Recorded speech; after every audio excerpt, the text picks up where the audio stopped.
పిఠాపురంలో నిర్వహించనున్న జనసేన ఆవిర్భావ వేడుకలకు దాదాపు ఏర్పాట్లు పూర్తయ్యాయి. తర్వాత జనసేన పార్టీ చిరస్మరణీయమైన విజయాలను అందుకుంది. అందుకే ఈసారి ఆవిర్భావ వేడుకల్ని అత్యంత గ్రాండ్ గా నిర్వహించాలని జనసేన అధినేత పవన్ కళ్యాణ్ నిర్ణయించారు. మరోవైపు ఈసారి మహిళా నేతలను ప్రత్యేకంగా ఆహ్వానించేందుకు వినూత్న కార్యక్రమాన్ని శ్రీకారం చుట్టారు.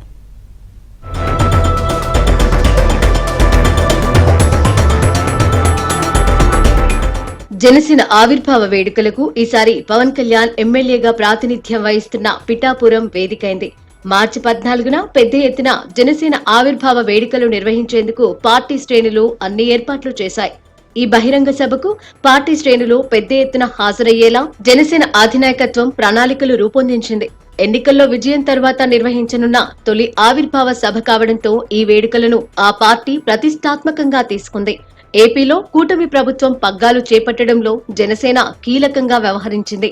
టీడీపీకి బీజేపీతో జతకట్టించి కూటమి ప్రభుత్వం అధికారంలోకి రావడంలో జనసేన అధినేత పవన్ కళ్యాణ్ వారధిగా నిలిచారు. సీఎంగా చంద్రబాబు, డిప్యూటీ సీఎంగా పవన్ కళ్యాణ్ బాధ్యతలు చేపట్టడంతో పాటు కూటమి ప్రభుత్వం 9 నెలల పాలనను పూర్తి చేసుకుంది. కూటమిలో రెండో పార్టీగా రాష్ట్రంలో గుర్తింపు పొందిన పార్టీ జనసేన. ఇప్పటి వరకు జనసేన అధినేత పవన్ కళ్యాణ్ ప్రభుత్వ పాలనాపరమైన అంశాలపై దృష్టి సారించారు. అలాగే జనసేనలో నంబర్ 2గా ఉన్న నాదెండ్ల మనోహర్ కూడా మంత్రివర్గంలో ఉండడంతో పార్టీ క్యాడర్ కు అంతగా అందుబాటులో ఉండటం లేదనే వాదన ఉంది. ఈ పరిస్థితులలో ఆవిర్భావ వేడుకలను విజయవంతం చేసి మళ్లీ యావత్ దేశం దృష్టి ఆకర్షించేలా చేయాలన్నది పవన్ అభిమతమని రాజకీయ విశ్లేషకులు భావిస్తున్నారు. పార్టీ క్యాడర్ కు జనసేన అభిమానుల్లో కూడా ఈ ఆవిర్భావ సభ ద్వారా జోష్ నింపాలనే ఆలోచనలో పవన్ కళ్యాణ్ ఉన్నారు.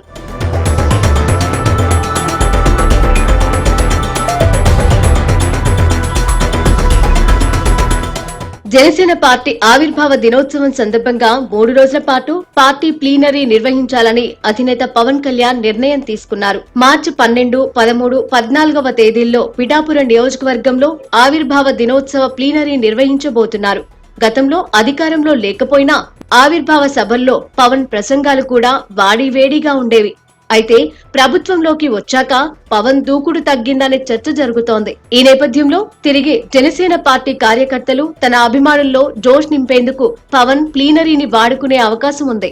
ఏపీలో ప్రస్తుతం కూటమి ప్రభుత్వం అధికారంలో ఉండడంతో టీడీపీ, బీజేపీతో కలిసి పవన్ ముందుకు సాగుతున్నారు.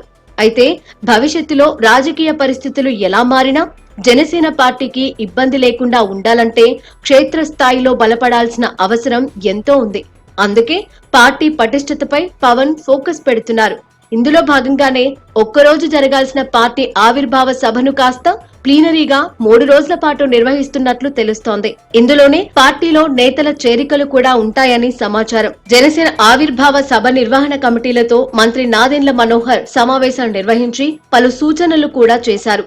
ప్రత్యేకంగా రూపొందించిన సభలకు సంబంధించిన పోస్టర్ను కూడా ఇటీవలే ఆయన ఆవిష్కరించారు. ఇక జనసేన ఆవిర్భావ సభకు మహిళలను ఆహ్వానించేందుకు వినూత్న కార్యక్రమానికి పార్టీ శ్రీకారం చుట్టింది. ఇంటింటికి వెళ్లి బొట్టు పెట్టి ఆడపడుచులను ఆహ్వానించాలని నిర్ణయించింది. ఈ మేరకు ప్రత్యేకంగా రూపొందించిన బొట్టు స్టిక్కర్లతో కూడిన ఆహ్వాన పత్రికను ఆ party PSC chairman Nadendla Manohar ఆవిష్కరించారు.